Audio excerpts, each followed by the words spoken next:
You are going to die. Not someday, not in some distant, blurry future you never quite picture. You are dying right now, a little more with every word you read.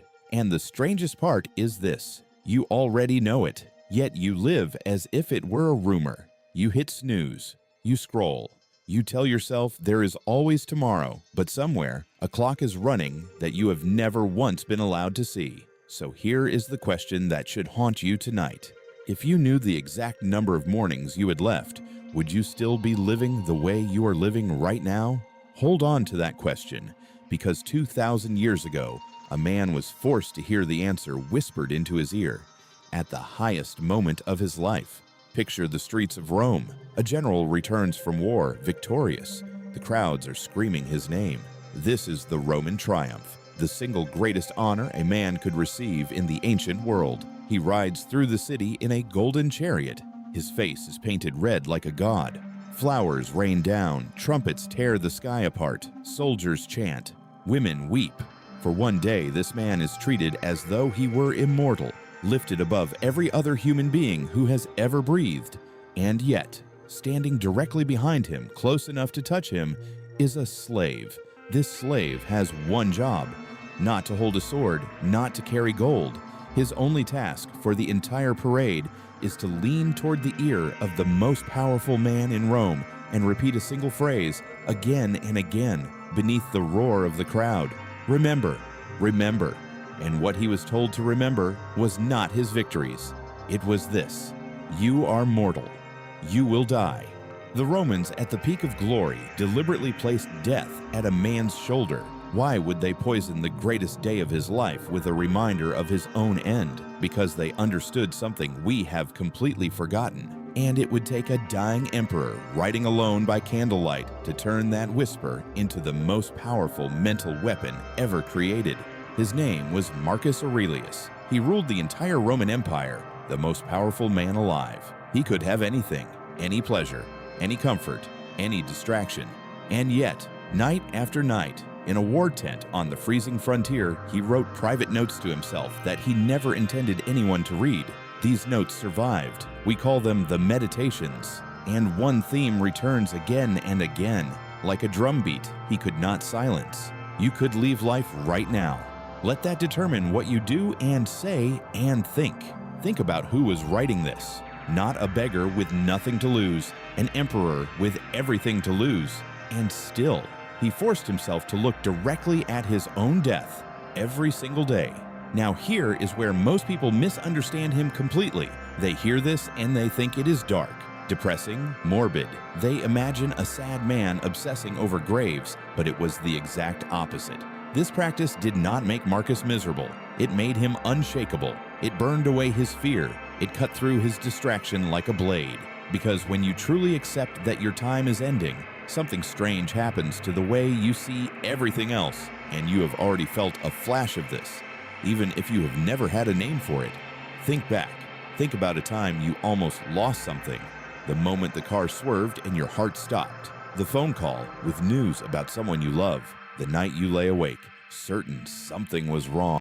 In that moment, did you care about the argument you had been replaying for a week? Did you care about the follower count, the unanswered email, the petty insult from a stranger? No, all of it vanished. Suddenly you could see with brutal clarity what actually mattered, and it was almost never the thing you had been spending your life on. That clarity is not an accident. That is the whisper of the slave in your own ear. That is Memento Mori. And the tragedy of most human lives is that we only feel it for a few terrified minutes, and then we forget again. We go back to sleep. We return to the small, safe, wasted days. But the Stoics did something radical. They refused to wait for a tragedy to wake them up. They chose to wake up on purpose every single morning. And that choice is available to you tonight. But first, you have to understand what death actually steals from you, because it is not what you think. Here is what almost no one realizes. Death does not only take the end of your life, it takes the middle. It takes right now. Seneca, another great Stoic, wrote a letter to a friend that lands like a punch even today. He said, "It is not that we have a short time to live, but that we waste much of it." Look closely at that. We are not given too little life. we throw the greater part of it away. We are careful, obsessively careful with our money. We guard our possessions. But when it comes to time, the one thing we can never earn back, never buy back, never borrow, we are recklessly, insanely generous. We give hours to people we do not like. We give years to jobs that hollow us out. We give entire evenings to screens we will not remember. Seneca said we act as though we will live forever, that our own frailty never enters our minds, that we count the years we have wasted as though we have an endless supply. And here is the strange, terrifying math. You will spend more hours this year deciding what to watch than deciding how to live. You know this is true, and knowing it changes nothing until you feel the deadline. This is the secret the Stoics discovered. A deadline does not shrink your life. A deadline focuses it. Give a person unlimited time and they will waste all of it. Give them a clear and certain end, and suddenly every hour becomes sharp, precious, alive. Death is that deadline. It is not your enemy. It is the very thing that can give your life its weight. But there is a reason your brain fights this so hard, and modern science has finally figured out why. Your mind is built to hide death from you. Psychologists have a name for it. They call it denial of death, and they have run experiment after experiment showing how far we go to avoid even thinking about it. When people are quietly reminded of their mortality, they cling harder to distraction, to status, to anything that makes them feel permanent. Your brain treats the thought of your own ending as a threat to be buried. And in the ancient world, with death everywhere, that instinct made sense. But now that same instinct is stealing life because you live in the most distracting environment in human history. An entire economy is built to keep you asleep, to fill every gap, every silence, every moment of reflection with noise, so you never sit still long enough to ask the terrifying question, am I actually living, or am I just passing time? And here is the turning point the Stoics understood, the thing that flips everything. The fear of death and the fear of life are the same fear. The person who is terrified to die is usually the person who has not truly lived, who has been waiting, postponing, saving themselves for a someday that death will cancel without warning. But the moment you turn and face your own ending, without flinching, a strange power floods back into you. The small fears shrink. The risk you have been avoiding looks smaller than the regret of never taking it. You stop asking, what if it goes wrong? You start asking, what if I run out of time first? That is not morbid. That is the most alive a human being can be. So how do you actually use this tonight, before your brain buries it again?